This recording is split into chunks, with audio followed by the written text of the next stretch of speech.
c'est pas parce qu'on a une kippa noire, parce qu'on s'appelle orthodoxe, qu'on ne doit pas faire son service militaire. Celui qui n'étudie pas la Torah doit aller faire son service militaire.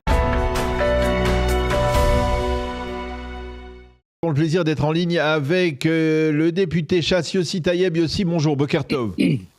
Boker Tov, Daniel. Merci d'être avec nous ce matin.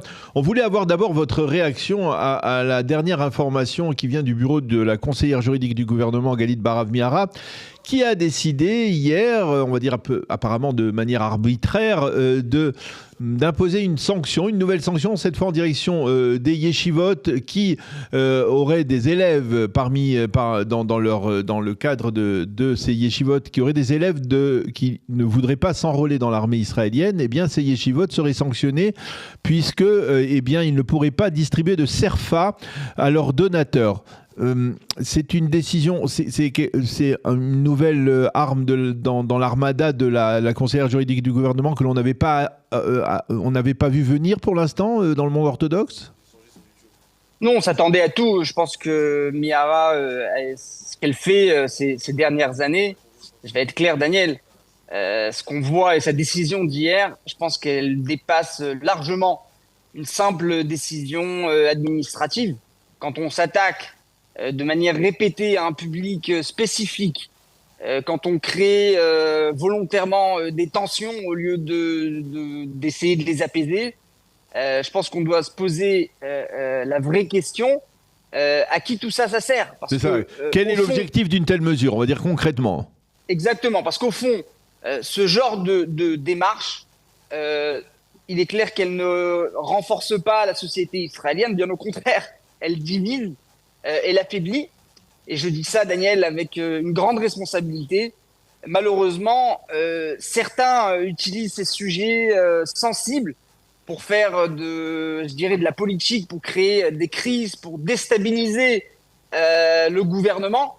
Je pense que c'est pas une décision sérieuse, c'est pas responsable. Je pense que les orthodoxes ne sont pas un outil dans un jeu politique. Les orthodoxes sont des citoyens, des familles, une partie intégrante de la société israélienne, du peuple d'Israël. On ne peut pas accepter que des décisions soient prises avec en arrière-plan des considérations politiques étroites, Alors, au détriment de l'unité nationale. Je pense qu'aujourd'hui, Daniel, on a besoin qu'Israël ait une stabilité, a besoin de responsabilité, de respect mutuel, et pas de manœuvres, pas de provocation.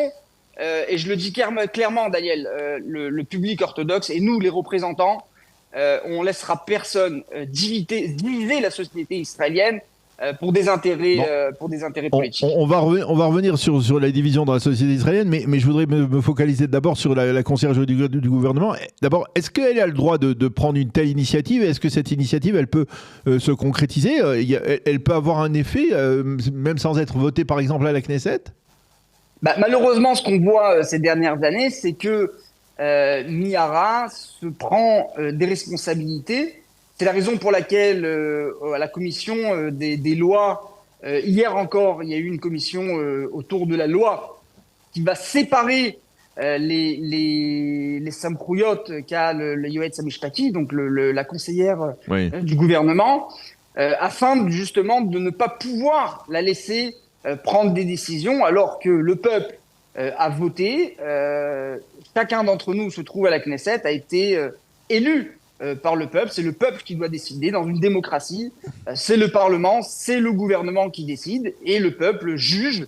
On va arriver bientôt aux élections, que ce soit dans les 6 mois à venir au maximum. On parle de fin octobre. Le peuple israélien pourra décider s'il a été d'accord avec les décisions de la Knesset, les décisions du gouvernement. Mais en aucun cas, l'administration doit être celle qui prend des décisions d'une manière ou d'une autre. Oui. Elle est là justement pour conseiller le gouvernement et ne pas prendre des décisions à la place du gouvernement. Alors quand vous dites... Toutes les décisions qui ont été prises par Miara ces dernières années, on voit les derniers mois, que ce soit d'éjecter le ministre Ben Gvir, que ce soit autour des yeshivot, que ce soit autour des décisions du gouvernement, que ce soit même au niveau des punitions que le gouvernement a pris en place avec la Knesset autour des terroristes qui ont été arrêtés le 7 octobre, on voit que d'une manière très ponctuelle, la conseillère prend des décisions qui sont contre la décision du gouvernement. Oui. À mes yeux, elle ne fait pas son travail, bien au contraire, elle prend les décisions à la place du gouvernement. Ce qu'elle essaye de faire, c'est de faire en sorte que le gouvernement tombe le plus vite possible afin d'aider la gauche à monter au gouvernement. Et encore une fois, je le dis, on est dans une démocratie et le peuple israélien aura la possibilité de décider au maximum le fin octobre qui sera à la tête du gouvernement et qui aura la majorité à la Knesset pour le prochain mandat. Alors justement, d'abord, effectivement, on approche de l'échéance des élections, mais est-ce que vous pensez que d'ici les élections, d'ici, on va dire, la dissolution du Parlement israélien, la loi sur l'enrôlement des élèves des yeshivot telle qu'elle a été préparée par Boaz Bismuth, elle a une chance de passer, ou finalement, on va dire que même les orthodoxes ont renoncé pour maintenir justement le gouvernement, pour ne pas jouer le jeu de la conseillère, par exemple, ont renoncé à faire voter cette loi ? En ce qui se concerne le parti Chasse, on fait tout pour que cette loi passe. Il est vrai que ces derniers jours, il y a au niveau de Degel Torah et des grands rabbiniques de Degel des questions autour de cette loi. En ce qui nous concerne, on fait tout en partenariat avec Degel et avec le Likoud, avec bien entendu le Rosh HaMemshala, donc avec Benjamin Netanyahou, pour essayer de faire passer cette loi. Je pense que cette loi va amener, après on peut discuter, on peut être d'accord, on peut ne pas être d'accord, mais notre vision est que cette loi va faire en sorte que le statut de celui qui veut étudier la Torah en Israël sera réglé. En parallèle, celui qui n'étudie pas autour de cette loi devra aller servir Israël et faire son service militaire. C'est pas parce qu'on a une kippa noire, parce qu'on s'appelle orthodoxe ou qu'on s'appelle autrement, qu'on ne doit pas faire son service militaire. C'est pas tout à fait. Il nous exempte du service militaire et l'étude de la Torah. Celui qui n'étudie pas, je pense que le Conseil des sages et le parti Chasse l'a dit plusieurs fois et on le redit. Voilà, je le redis encore une fois ce matin. Celui qui n'étudie pas la Torah doit aller faire son service militaire. Mais cette phrase, elle ne figure pas dans la loi de Boaz Bismuth. Parce que la loi de Boaz Bismuth, elle parle de quotas qui ne rassembleraient pas, on va dire, tous ceux qui n'étudient pas. C'est-à-dire, ce n'est pas automatiquement que tous ceux qui n'étudient pas de manière assidue, qui ne pointent pas, on va dire, dans la yeshiva, qui vont partir au service militaire. Il y a des quotas qui sont bien inférieurs, on va dire, au nombre de gens qui sont susceptibles de ne pas étudier de manière assidue. On parle autour de cette loi, Daniel, que dans les 7 ans à venir, un peu moins aujourd'hui, 5 ans et demi à venir, 50% des Bachouri Yeshivot qui rentreront, donc qui auront 18 ans, devront aller faire leur service militaire.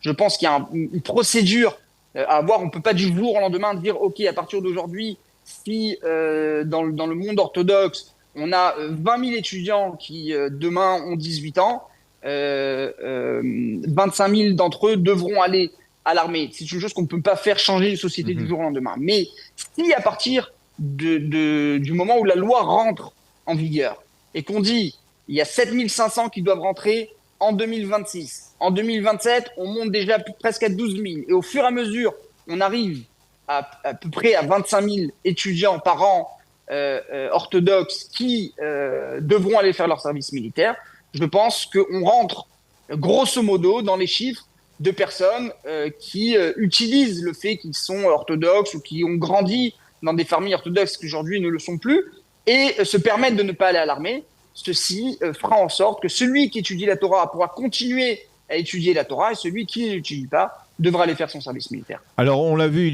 vous parliez de division dans la société israélienne, on l'a vu il y a 2-3 jours, une agression, on va dire, de la part de ce que l'on appelle le Peleg Yerushalmi, qui est, on va dire, la branche, on va dire, plus radicale dans le monde orthodoxe ashkénaze, qui s'oppose à l'enrôlement des élèves des yeshivot. On a vu quelques dizaines, peut-être même plus d'entre eux, prendre d'assaut la maison du commandant de la police militaire israélienne, parce que, eh bien, celui-ci avait donné l'ordre d'arrêter des réfractaires, on va dire des déserteurs au service militaire.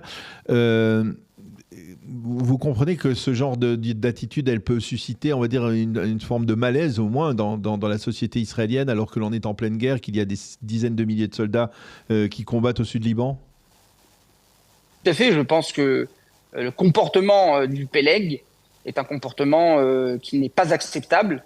Il ne représente en rien le monde orthodoxe et clairement pas Chasse et ni Dégel Torah. Ce sont des personnes qui prennent la loi pour rien du tout et font ce qu'ils veulent.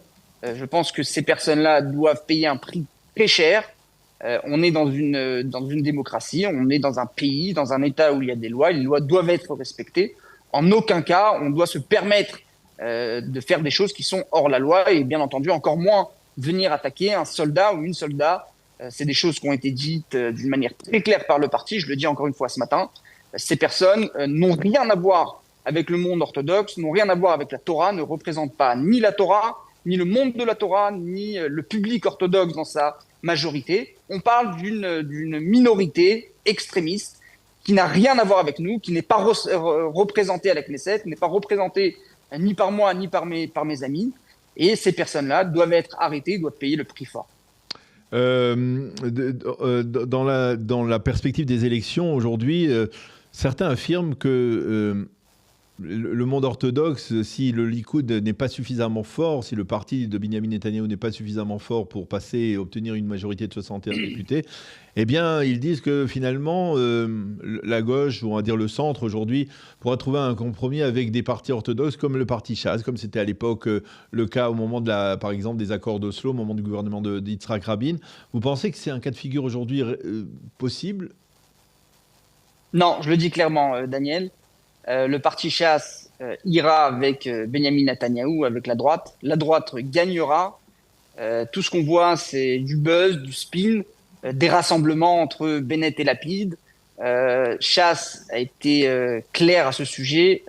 Les électeurs de Chasse, le parti Chasse, ses députés sont des personnes de droite, resteront à droite. Et on espère pouvoir gagner les prochaines élections pour pouvoir continuer à mener cette politique de droite avec sa tête Benyamin Netanyahou. Comment vous arrivez à concilier au sein de l'électorat du parti Chasse ? Vous ne craignez pas peut-être qu'il y ait une baisse de soutien du parti Chasse parce que justement, parmi l'électorat traditionnel du parti Chasse, il y a des gens qui combattent, qui sont dans l'armée, qui sont même vous, on le sait, vous avez fait votre service militaire de combattant dans l'armée israélienne.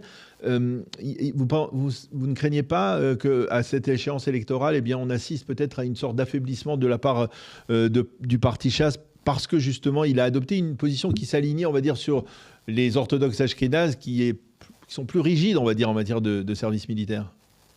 Je vais être très clair, Daniel, sur ce sujet. Je suis énormément sur le terrain. Voilà, je suis ce matin dans le nord et j'irai à Kiryat Shmona dans les heures qui arrivent. Le terrain est avec nous. Le terrain comprend l'importance de la Torah, de l'étude de la Torah pour le peuple d'Israël et pour la terre d'Israël. La Torah nous a gardés pendant des millénaires et continuera à garder Israël pendant des millénaires. Il est clair, oui, que une grande partie, peut-être une majorité de l'électorat qui vote pour Chasse sont des personnes qui sont à l'armée, qui combattent. On l'a vu aussi dans les bulletins de vote, ce qu'on appelle les enveloppes doubles des soldats.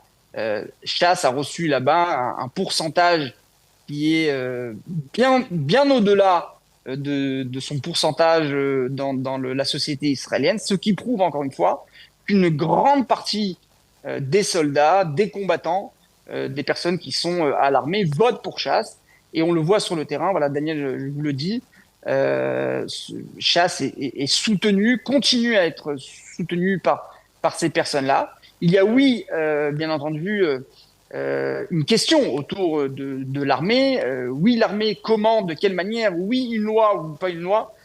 L'électorat Chasse est un électorat qui est très fort, très stable. On le voit aussi d'ailleurs dans les sondages, que ce soit tous les sondages, que ce soit sur la 12, sur la 13, sur la 11, sur la 14.